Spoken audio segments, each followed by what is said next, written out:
Kraft presents The Great Gildersleeve. Yeah.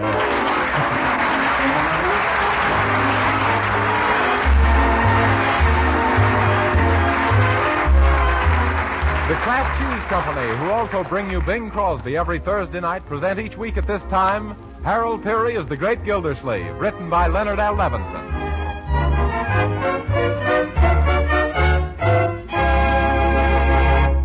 And now let's visit our friend, The Great Gildersleeve, who has just returned home after a busy day at the office to find that some new neighbors are moving into the vacant house next door.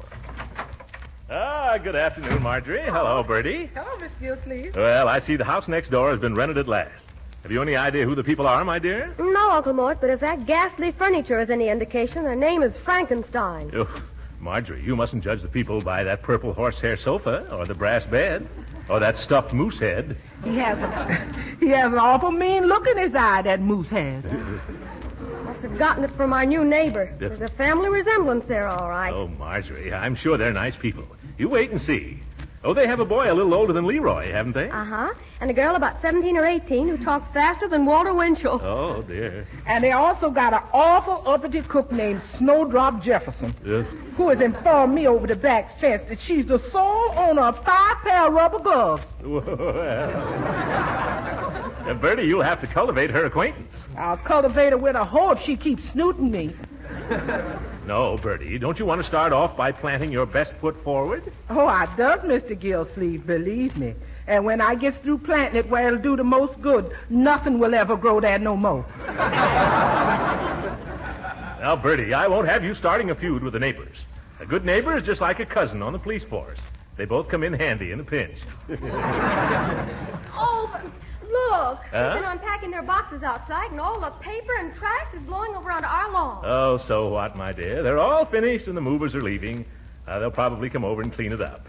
And suppose they don't. Well, you know, Uncle Mort, there are times when you surprise me. Oh, live and let live, my dear. That's my motto. Why, in all the years I've lived in Wistful Vista, I always got along well with my neighbors.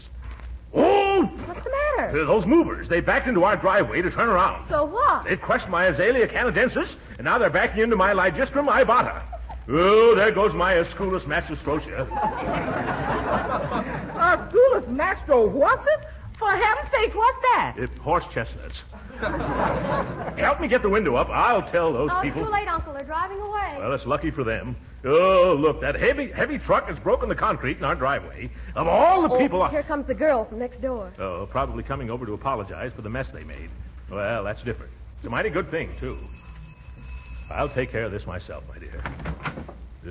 How do you do, young lady? Oh, hello. I'm the girl who just moved in next door, and my name is Dorothea Dobson. Only nobody ever calls me Dorothea, and that sounds so corny, and everybody calls me Dottie, so I hope Yes, I can see why. So you're Dottie, are you? Oh, no, I'm not Dottie. I'm Dottie. Though Mama sometimes says she fails to see the difference, and we're such an uproar that we can't find a thing, so would you please let us have a can of tuna fish and some sliced pineapple and 2 cups of sugar?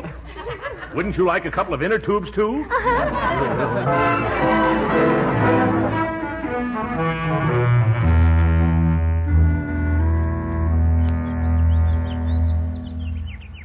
Good morning, Unc.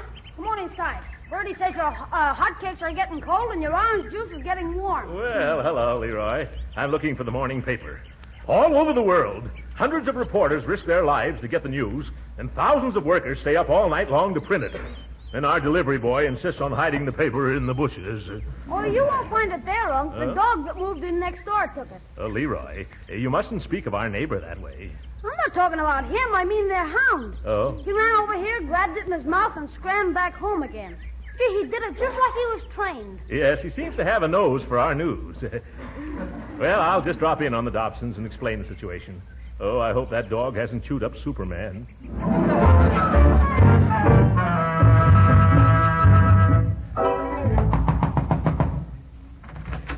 Oh, hello. You're the man from next door, aren't you? Of course you are. I recognize you right off, and you know why? Why?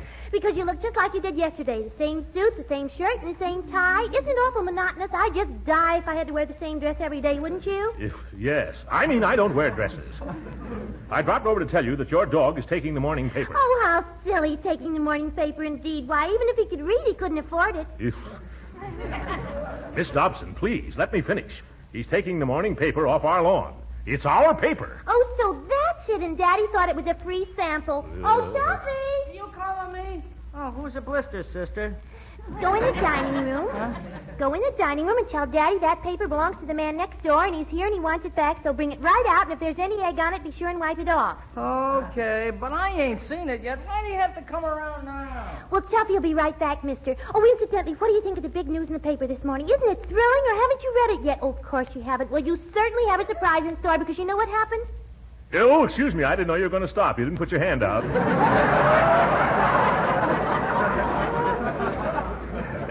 No, what happened?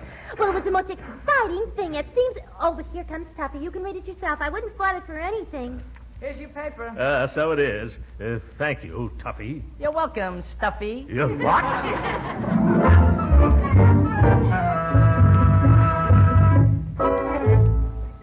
All right, Bertie. Wheel in the breakfast.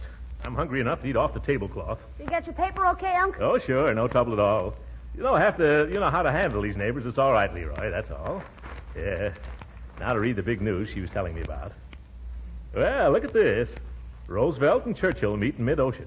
What, again? Marjorie, Bertie, come here and listen to this. Washington, D.C., August the 4th. August.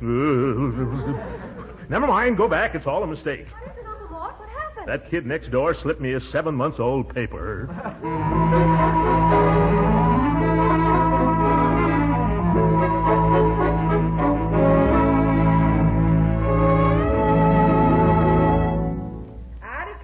Snowdrop throws one more tin can over this fence, she's going to be out. Here, Bertie. What are you muttering about? It's that cook next door. She's flirting with a face full of skillet. Yeah. And I'm going to knock her block off, and off her it'll look good.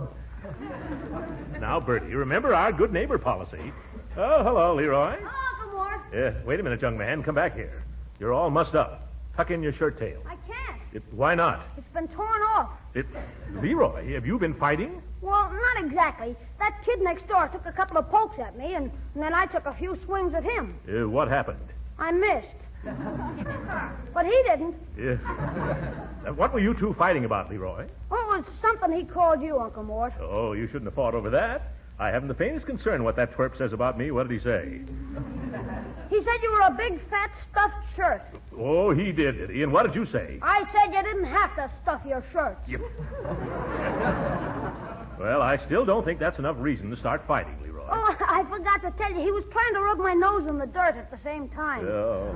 And look at how you skinned your knuckles. I'm going to get the iodine. Oh, no, I'll be all right. Leroy, you failed to clench your fist properly, my boy. Remind me sometime, and I'll show you the correct procedure. Gee, Unc, did you used to be a fighter? Well, not professionally. But at college, I was considered quite a slugger. In fact, they call me Big Slug for short. However, I don't think you should carry on a feud with the boy next door. I'm sure this can be cleared up if we go over there and all shake hands like little men. Not me. I'm not going to shake hands with that rat. Leroy, you mustn't call him a rat. If you only tried to understand... what was that? Who threw that baseball? It was Tuffy. Look, this is his ball. Tuffy? Why, that little rat. I'm going to call his mother right now and tell her about this. I'd like to lay my hands on that little hoodlum, and you know where and how. Hello. Is this Mrs. Dobson? Madam, your son Tuffy just threw his baseball through my window. Yes, I'm sure it's his baseball. What's that? What? Hello? She hung up. What did she say, Unc? She said if I was sure it was her little boy's ball, I'd better return it at once or she'd call the police. Come on, Leroy. Where are you going, Unc? Outside to return this ball. Are you going over there, Unc? No, Leroy. I'm going to return it from here. You just watch this. It's headed for the telephone pole. Look, it's coming back. Oh! There goes another one of our windows.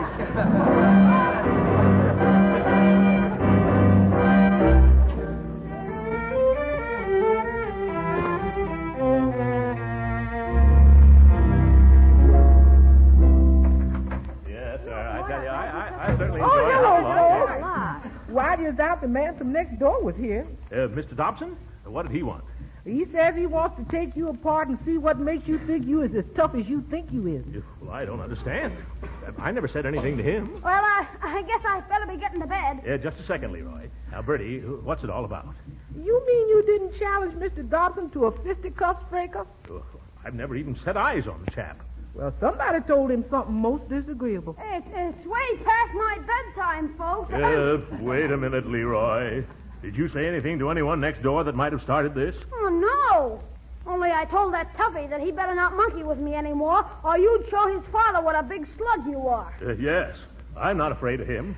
Why, Leroy, how can you talk that away? That Mr. Dobson's twice as big as your uncle and only half as fat. Yes, he... What? He is? Oh, Leroy, what are you doing to me? Why, that man's as tough as a 30-cent steak. Oh, he's not so tough. Leroy, you better go to bed. Let's all go to bed. Okay, good night. Oh, Uncle Mort, what are you going to do? Now, don't worry, Marjorie. I'm sure we can settle the matter peaceably. However, just to be on the safe side, tomorrow I better find some good gymnasium where I can brush up on my boxing before Brother Dobson mops up on me. Hey, Unc, be sure and let me know when you tangle with Mr. Dobson. I wouldn't miss that for anything. Well, I would.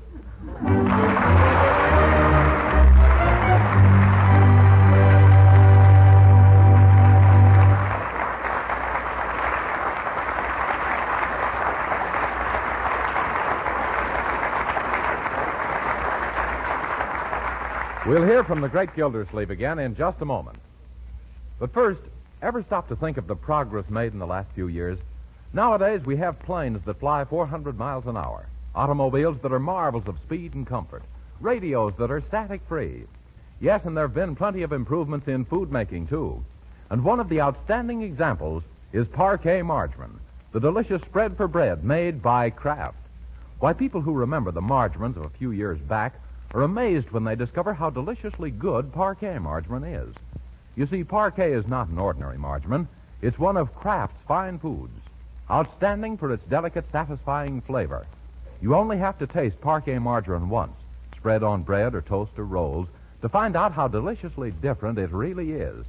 Another thing, parquet margarine is a wholesome, nourishing food, one of the best energy foods you can serve. What's more, every pound contains 9,000 units of important vitamin A. So get acquainted with this thrifty, nutritious food. Order a pound or two of delicious parquet margarine tomorrow. Just ask for parquet, P-A-R-K-A-Y, parquet margarine, made by Kraft.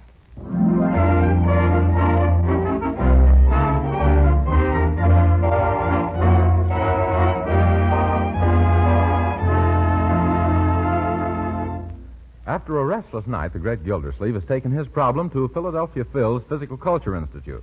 We find him dressed in gym togs, ready for his first lesson from Phil himself. Well, mister, so they did find a pair of shorts big enough for you after all. Yes, these shorts are a little tight. I only got them on by a great stretch of the imagination. Okay, come over here, Mr. Just call me Throckmorton. I want to keep it a secret. Of course. If my name was Throckmorton, I'd want to keep it a secret, too. Yes. No, I want to keep my visits here a secret. I'm having a little trouble with one of my neighbors, and I may have to slap him a few times to bring him to his senses. Yeah, I know how it is. Now, what experience have you had as a fighter? Oh, very little, except what I picked up at college and at the YMCA. You look as if the only thing you picked up at them places is yourself. Yes. Exactly. That's why I came here. I need to improve my wind if I'm going to fight. Well, the best way to improve your wind is by doing a lot of running. Mister, if I could run, I wouldn't need to fight. Well, the first thing we got to do is something about that sack of potatoes you're lugging around. What sack of potatoes? Oh! You mean this one? Yeah. Well, now suppose we stop chewing the fat and start taking it off. Yeah. We'll begin with some bending exercises. Bending exercises, but aren't you going to teach me how to punch? No, we'll get to the punch after we take care of the punch. All right, now, feet together, arms overhead, and bend and touch the floor. No, Throckmorton, lower. Come on, do it again. This time I'll make it easier. Feet together. Now bend and touch your ankle. No, Throckmorton, you still haven't got the idea. I've got the idea. The only thing is I've got much equipment. Well, feet together, arms overhead.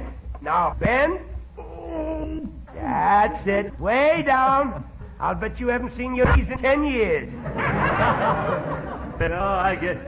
Well, by George. What is it? I've got dimples. Excuse me, champ. Champ? Who, me? Oh, I'm sorry. You must have made a mistake. I'm not one of the... Maybe not, but... Yeah, my card. Oh, thanks. Everything from heavyweights to dog racing. Oh. You got a terrific build for the job. Build? Yeah, and showmanship, too. Oh. You know, I've been watching you. Hey, the crowds will love you. Oh, I can't quite picture myself as a champion fighter. Fighter? Who said anything about being a fighter? You're going to be a wrestler. If a wrestler? Well, sure. With your figure and the way you grunt and roll your eyes, and with a full beard on your face, boy, you'll be terrific. Hey, can you groan? Can I? Oh, my goodness.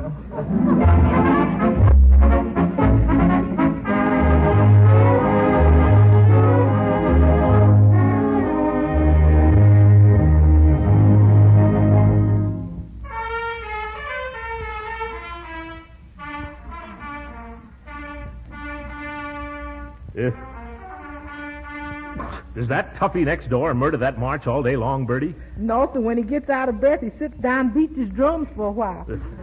George won't be long now before I go over there and beat his drum for him. Oh, I wish you'd do it pretty soon, Uncle Mort. I can't understand why you have so much patience. There are two kinds of patience, my dear, and it takes a lot of one kind to keep from being the other.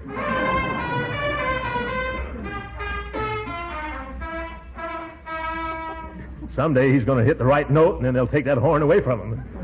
I don't see how his family can stand it. Yeah, they can't. They've just chased him out in the yard. Look, I wish he was my kid for an hour. A few quick tricks with my hand, and he wouldn't trumpet anymore. Oh, now he's right under our window. Yeah?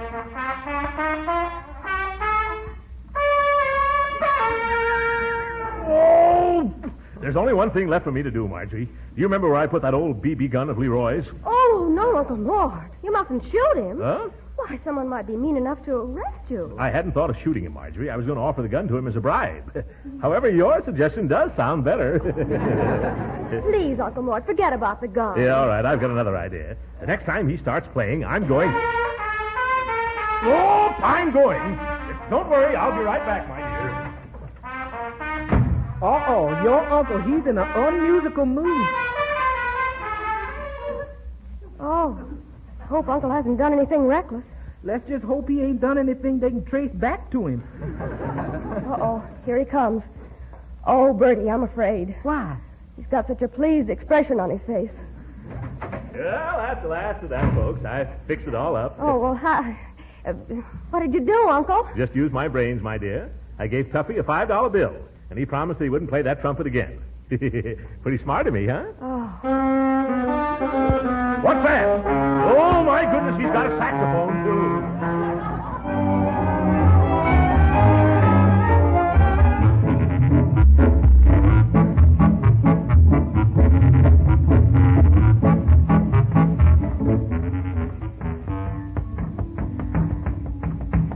Okay, Throcky, you can stop now. Oh, thanks. How am I doing, Phil? Well, you've become pretty good with the punching bag. Now, seeing as how this is your 10th and last lesson, I'm going to put you in the ring against a professional fighter. Oh, well, bring him on. The bigger they fall, the harder I am. Well, you know what I mean, anyway. Well, I want to warn you. This guy's supposed to be good. That's all right. I feel pretty good myself. Which one is he? The big guy there, shadow boxing in the ring. Yeah. Oh, yes. He throws a pretty big shadow, doesn't he? Now, come on over to the ring and... No, Throcky, no. You're going toward the dressing room. Yes, I thought I'd save you the trouble of carrying me in there later. Now, don't talk that way. You can take this guy. Yes, I can take him, and I can leave him alone, too. You kidding? I'm dead on the level. Oh, my goodness, dead on the level. Come on, get in the ring, Throcky. Hey, Barrelhouse. Yeah, what is it, Phil? I want you two boys to go 3 or 4 rounds together. Shake hands with Battle and Throcky. Hi. Hi, Barrelhouse. All right, boys. Now, I'll keep time, and you get in there and put up a real fight. And remember, no waltzing. Sure, no waltzing. Excuse me, is a little rumba permissible? No. All right. Get going, boys. Get in there, Throcky, and trade punches. I'm trying to trade, but he doesn't want to do business. Jab with your left, Throcky, jab. Okay, now, back. I can't. The ropes are in my way. Jab with your left again. That's it. Keep jabbing. That's it. Now bring left and right. Right? Like this?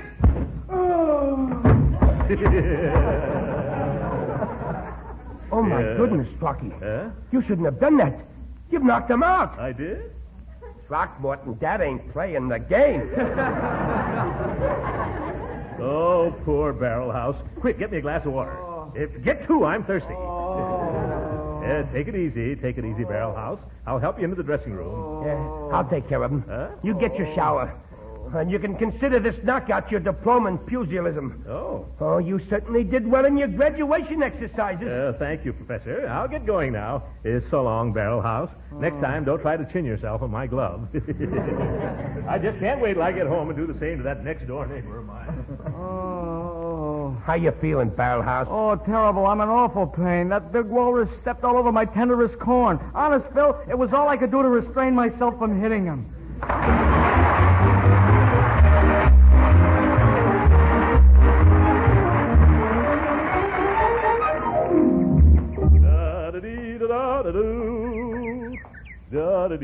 Oh, Uncle Mort! Say, you know that toughie Dobson next door? Do I know that brat? Well, he kept picking on me today, till finally I just got good mad, so I hauled off and I let him have it. Well, good for you. Yeah, I fought him clear from the corner into his backyard and up on the screen porch. You should have seen him among the milk bottles. Then his father came home and pulled me off of him. Oh, he did he? Yeah. Say, he's looking for you, Unc. Oh, he is. Well, I'm looking for him. Come on. We're going visiting.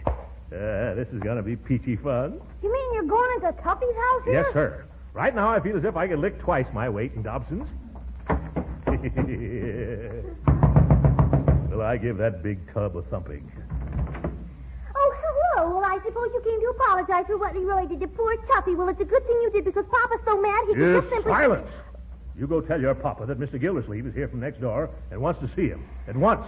Very well, though I warn you that's not the tone of voice to take with Papa on account of his witness. Oh. All right, I'll tell him. Oh, Papa, there's a man. Leroy, could I trouble you to hold my coat for a few moments? Unc, it'd be a pleasure. There you are. Thank you, my boy. As soon as I roll up my sleeves here. I'm all ready now. Just let that Is big... there somebody out here says he wants to see Mr. Dobson? Oh, my goodness, it's Philadelphia Phil. Oh, this is going to be one of my bad days.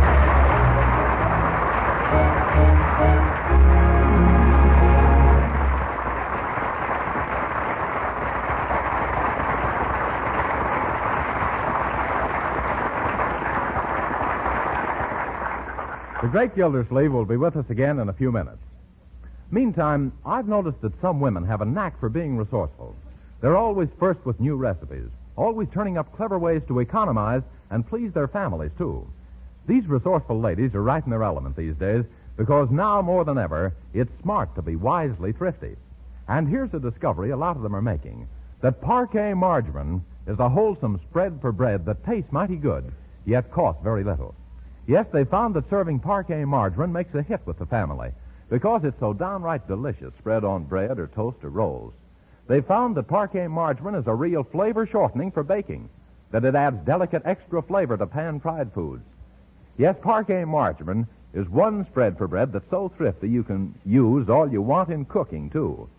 Now, using parquet margarine is a wise economy because it's such a nutritious, wholesome food. Parquet helps provide pep and energy because it's one of the best energy foods you can serve. And it's a reliable year-round food source of important vitamin A. So why not buy a pound or two of delicious parquet margarine tomorrow? Remember, it's Parquet, P-A-R-K-A-Y, Parquet margarine, made by Kraft.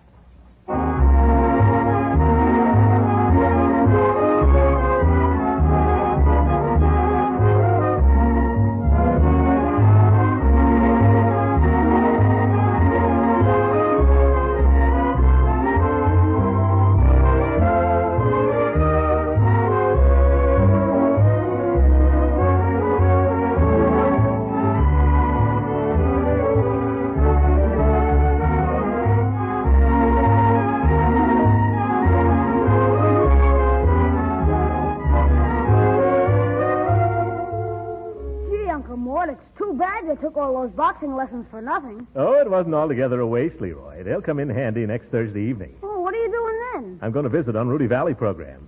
Yeah, they've matched me with battling John Barrymore. Good night.